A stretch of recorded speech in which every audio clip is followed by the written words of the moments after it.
Bonjour et merci de votre invitation. Merci à vous d'être là, secrétaire national d'Europe Écologie Les Verts. Une curiosité de ma part, vous allez manifester demain, manifestation qui est annoncée depuis très longtemps, mais vous manifestez alors qu'il y a un Premier ministre, c'est bon, c'est fait, c'est nommé, il ne vient pas de chez vous, c'est Michel Barnier. Vous manifestez pourquoi demain ? Je manifesterai demain à Lille, je le dis parce que ça me fait toujours plaisir aussi de retrouver tous mes compatriotes des Hauts-de-France. Et donc ce sera un moment de retrouvailles militantes aussi après des campagnes législatives éprouvantes dans le Nord-Pas-de-Calais. Et je manifesterai parce que, voyez-vous, je pense que nous avons été au rendez-vous avec le nouveau Front populaire, au rendez-vous du Front républicain. Et que nous n'étions pas les seuls, et que c'était une forme de moment d'union nationale, un moment historique dans la vie politique française. Et que ce Front républicain s'est transformé en affront républicain. Et nous ne pouvons pas le tolérer. C'est ce que vous vivez aujourd'hui, un affront républicain. Et c'est ce que vivent beaucoup d'électeurs qui se sentent spoliés, volés de leur élection, qui ont l'impression qu'ils ont fait tout ça pour rien, qui avaient peut-être même retrouvé le chemin des urnes, qu'ils avaient abandonné depuis longtemps, et qui se disent mais tout ça pour ça, qui sont écœurés et qui disent j'irai plus voter, vous pourrez crever. C'est ça que j'entends moi. Mais on manifeste pour obtenir quelque chose. Qu'est-ce que vous voulez obtenir ? Alors après, face à ça, je vous dis, c'est un affront républicain. Ce qu'a fait Emmanuel Macron, c'est un vol d'élection. Il n'a pas voulu reconnaître sa défaite et il a présenté la continuité de l'État, mais la seule chose qu'il défendait, c'était la continuité de sa politique. De sa politique. Et ce qu'il a fait d'ailleurs, si on avait été spectateurs, nous Français, collectivement, d'un président d'extrême droite qui avait fait ça dans n'importe quel pays d'Europe, la même chose, on aurait dit mais c'est scandaleux, c'est un... Enfin, je trouve qu'il bénéficie d'une énorme mansuétude en France, des éditorialistes, de beaucoup de politiques, je parle pas de vous en particulier, je dis éditorialiste, monsieur Soulier. Et Thomas Soulier vient d'arriver sur son plateau. Non, mais moi je la fois des journalistes, c'est toujours un peu... Non, je dis de certains politiques, enfin, il bénéficie d'une grande mansuétude vu ce qu'il a fait. Marine Tondelier, où est le vol ? Où est le vol ? Michel Barnier qui arrive, on va voir s'il arrive à construire une majorité, mais visiblement, il a plutôt pas de majorité contre lui en tout cas. Non, où est le vol ? Le vol, c'est que 73% des Français voulaient une rupture politique avec le macronisme et qu'ils vont avoir du macronisme renforcé. Parce que M. Barnier, c'est les mêmes vices qu'Emmanuel Macron, l'injustice sociale et l'inaction climatique, mais en pire. Et tout ça, il faut le dire, parce que moi, je dis ce que j'ai à dire à Emmanuel Macron, au président de la République, mais je veux aussi dire ce que j'ai à dire à Marine Le Pen. Parce que Marine Le Pen a dupé ses électeurs. Marine Le Pen qui passe son temps à expliquer aux gens qu'avec eux, avec elle, leur vie ira mieux. Il y a des gens qui ont voté Marine Le Pen très sincèrement, en pensant que ça améliorerait leur quotidien, qu'ils auraient plus de SMIC, qu'ils auraient plus d'allocations sociales, pour leur retraite, ce serait mieux. Et Marine Le Pen a fait quelque chose d'incroyable. Quand elle est allée voir Emmanuel Macron à l'Élysée, là, fin août, elle lui a dit tout sauf le NFP. C'est-à-dire qu'elle préférait avoir un Premier ministre de droite, même de droite plus, au service des puissants, qui serait vraiment au service de la classe dominante, plutôt d'avoir un Premier ministre de gauche qui lui ferait de l'ombre politiquement, parce que nous aurions amélioré la vie de ses propres électeurs. Avec le SMIC à 1 600 €, avec la retraite, avec le premier mètre cube d'eau gratuit. Et ça, elle l'a empêché. Elle a nui au quotidien de ses électeurs par calcul électoral pour mieux gagner la fois d'après. C'est quand même incroyable. S'il y avait eu un vol, premièrement, Yaël Braun-Pivet n'aurait pas été élue présidente de l'Assemblée. Elle est macroniste, je rappelle, pour les gens qui nous écoutent et nous regardent. S'il y avait eu un vol, elle était là, j'aurais gagné la majorité du bureau de l'Assemblée. S'il y avait eu un vol, et je peux l'entendre, Michel Barnier serait censuré à l'Assemblée. Et a priori, ça ne va pas être le cas. Nous verrons évidemment. Donc vous voyez que... Il y a du prix. Et quand un vol. Non mais attendez, quand je pense au cirque de tout l'été, 60 jours de commedia dell'arte. Alors on a un président qui a commencé à dire « Ah non, on ne peut pas du tout changer de Premier ministre, l'été c'est irresponsable ». Le même qui avait fait une dissolution en juin, qui nous explique en juillet, en août, c'est irresponsable de changer de gouvernement maintenant, qui fait traîner les choses, qui fait monter des hypothèses pour mieux les faire tomber de la falaise le lendemain. Alors que depuis le début, il sait qu'il va mettre Michel Barnier. Il l'a rencontré début juillet, on le sait maintenant, c'est officiel. Il s'est amusé avec tout le monde. Il vous a fait perdre du temps. Il nous a fait perdre du temps. Il a fait perdre du temps aux Français. Mais s'il y avait eu un vol, les députés se rebelleraient. Ça ne durerait pas 2 secondes, cette comédia dont vous parlez. Mais parce que les députés macronistes, vous avez raison, ont une responsabilité historique dans ce qui est en train de se passer. Et en fait, quand on est dans des moments de crise politique aussi forte, on écrit l'histoire. Et dans des moments graves de l'histoire, on retient tout. On voit qui s'honore, qui se déshonore, qui est responsable, qui trahit ses engagements, qui va laisser durablement cette empreinte dans l'histoire. Et moi, je me rappelle de tout. J'ai la liste des noms. Les macronistes qui ont dit tout sauf le NFP. Ah, mais pourquoi ? C'est parce que vraiment, ils vont mettre des insoumis au gouvernement, on ne peut pas le tolérer. Les insoumis disent, si c'est ça le problème, on sera la solution. Nous n'irons pas au gouvernement, nous soutiendrons l'Assemblée. Mais après, on a compris que ce n'était pas juste les insoumis. Le problème, c'était aussi les écologistes, les communistes, sûrement une partie des socialistes, et puis l'intégralité de notre programme. Mais vous avez été responsable. Attendez, vous avez été parfaitement responsable, Marine Tondelier. Il n'y a pas de mea culpa de votre part. Il n'y a pas de faute à gauche aujourd'hui du fait de se retrouver justement avec Michel Barnier. Écoutez, je veux bien. Vous savez, c'est comme quand on est victime de violence, on dit c'est de ta faute, tu t'es comporté comme ci, comme ça, remets-toi en question. Ouais, je pense que je suis pas sûr que la comparaison soit. On s'est fait brutaliser politiquement. Les électeurs qui sont allés voter avec ce bulletin, Nouveau Front Populaire, qui était un bulletin sincère, parce que nous, il y avait un programme chiffré, les 4 logos en dessous. On n'a pas dit non, mais c'était clair, de Philippe Poutou à François Hollande. On a fait campagne ensemble, on a tenu ensemble et on a gagné ensemble. Et à la fin, vous avez Michel Barnier. Exactement, et c'est pas normal. Alors on va bien sûr nous expliquer qu'en plus c'est de notre faute, il n'y a pas de problème, c'est de saison, parce qu'on aurait refusé Bernard Cazeneuve. Mais Bernard Cazeneuve... Vous avez refusé Bernard Cazeneuve. Oui, je vous avez refusé Bernard Cazeneuve. Il ne vous échappera pas que Bernard Cazeneuve n'est pas membre du NFP, qu'il n'est d'ailleurs adhérent d'aucune des 4 composantes du Nouveau Front Populaire et qu'il n'a jamais, à aucun moment, soutenu de près ou de loin le Nouveau Front Populaire. C'est la seule personne qui se dit de gauche qui n'a pas eu un seul mot pendant tout ce moment historique. Vous avez même combattu. Les silences sont coupables dans certains moments quand même. La responsabilité de toute personne de gauche, de Philippe Poutou à François Hollande. François Hollande, on en pense qu'on veut, il était là et il est encore là.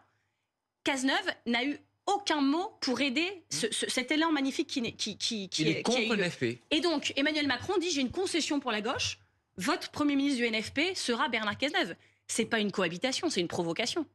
Faut s'en rendre compte quand même. Mais il aurait pu. Il ne valait mieux pas Cazeneuve plutôt que Barnier dans votre esprit. Faut arrêter de se moquer du monde. Par ailleurs, vous le savez aujourd'hui. Pourquoi c'est se moquer du monde ? Il n'y a jamais eu d'hypothèse Cazeneuve. C'était pour vous occuper, c'était pour animer les plateaux télé pendant les 60 jours où il fallait. Si vous vous étiez saisi de cette hypothèse-là. Il avait rencontré M. Barnier dès le début. Si vous vous étiez saisi de cette hypothèse-là. Mais on sait exactement ce qui se serait passé. Il se serait passé la même chose qu'avec Xavier Bertrand, l'arbitre en chef de ce match, désigné par Emmanuel Macron, Marine Le Pen, aurait dit. Bernard Cazeneuve est trop de gauche. Elle a même trouvé que Xavier Bertrand était trop à gauche. Alors ce match, il était déjà écrit. Je voudrais qu'on écoute. Il était déjà écrit. Karim Bouamran, qui était votre copain. Bon, voilà, c'est posé. Au moins, il était avec nous tout à l'heure sur ce plateau. C'est le maire socialiste de Saint-Ouen. Lui reproche à une partie de la gauche son intransigeance, justement. Beaucoup de choses à beaucoup de monde de manière générale. Eh bien, on l'écoute et vous le direz juste après. J'en veux à l'intransigeance d'une partie des responsables du NFP qui, à un moment du cours de l'histoire, n'ont pas su faire preuve de responsabilité pour que l'expression, je dis bien l'expression des Françaises et des Français, comme vous l'avez justement évoqué, nous sommes arrivés premiers. 100% de quelque chose. On se retrouve avec 100% de rien. Le chemin du compromis nous aurait donné la possibilité d'avoir 50%, 60% de quelque chose. Le quelque chose, c'est quoi concrètement ? C'est l'augmentation du SMIC, c'est réouvrir le débat sur les retraites, ce qui renvoie au pouvoir d'achat.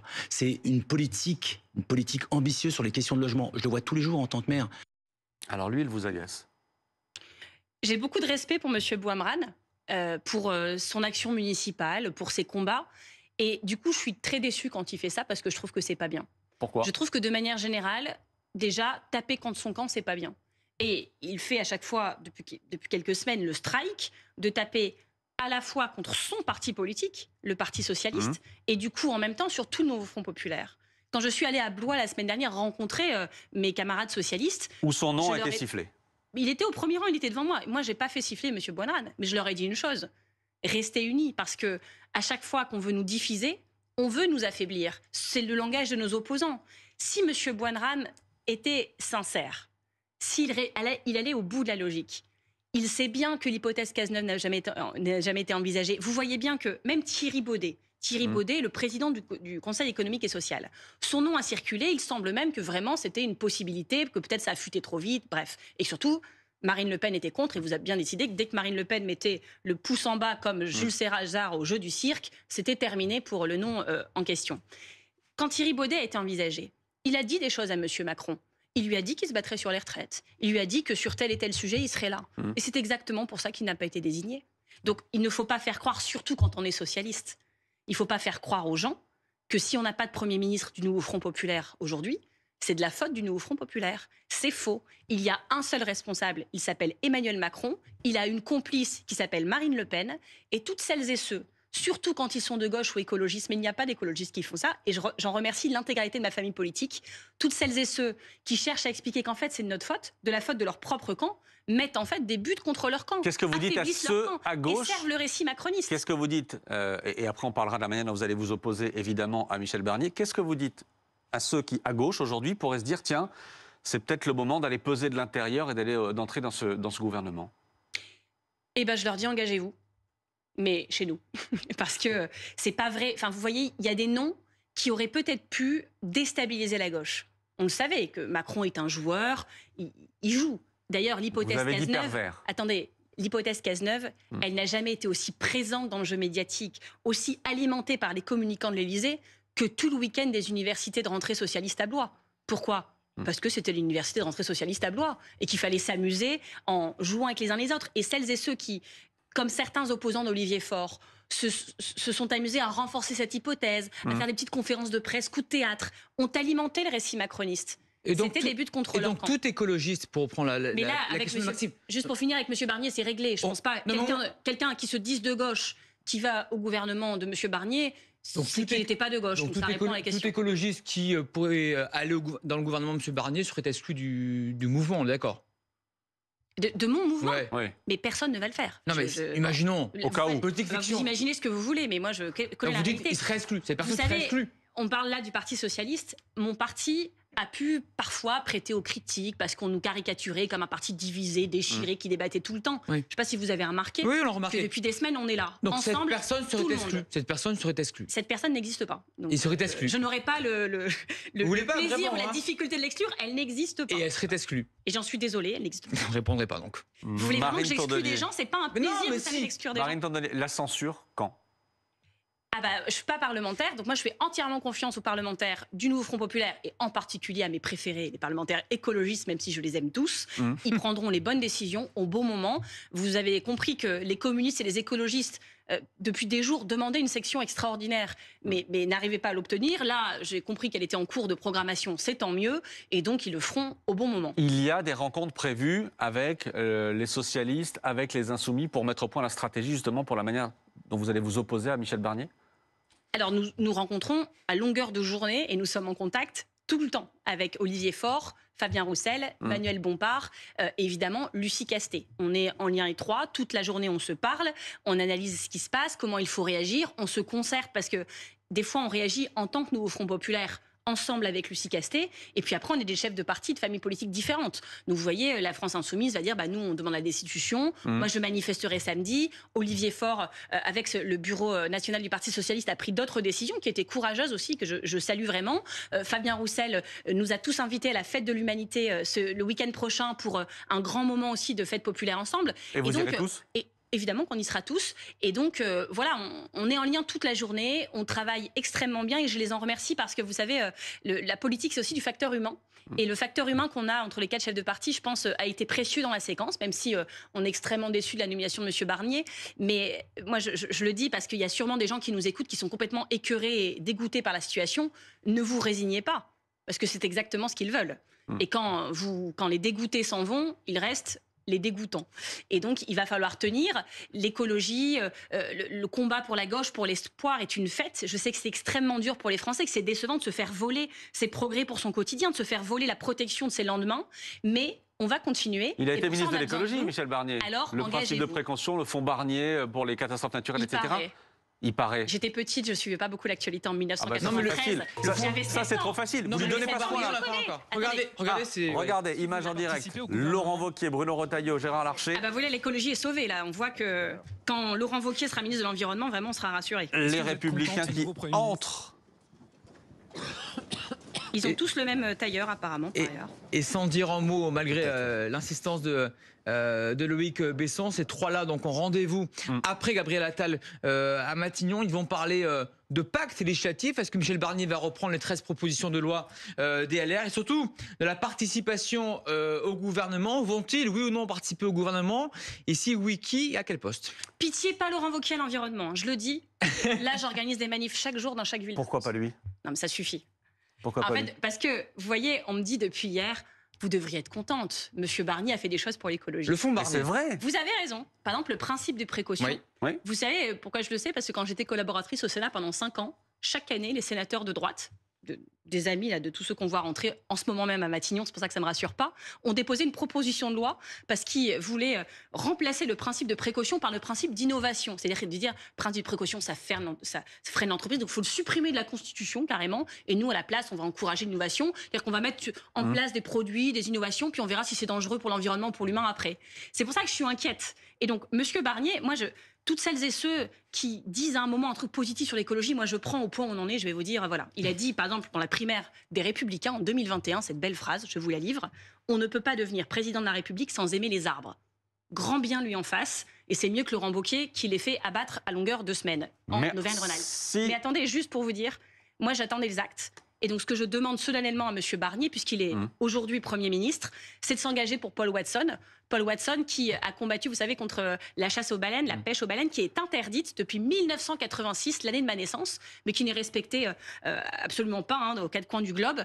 Et donc, il y a des écologistes, figurez-vous, dans le monde, qui se battent pour l'application des règles. La pêche à la baleine, c'est horrible. C'est des explosifs et ils laissent ensuite agoniser la bête pour ensuite la récupérer. Il est en ce moment incarcéré à la demande du Danemark. Il est incarcéré pour avoir essayé de faire appliquer la loi lui-même parce que les États ne le faisaient pas. Et donc, il a 73 ans, il est en prison, il est menacé d'être extradé au Japon où il finira sa vie en prison. Je demande à M. Barnier, s'il est sensible à l'environnement, comme tous les éditorialismes le disent en ce moment, de s'engager lourdement pour la libération de Paul Watson, que nous voulons de retour parmi nous très vite, avec ses collègues de Sea Shepherd.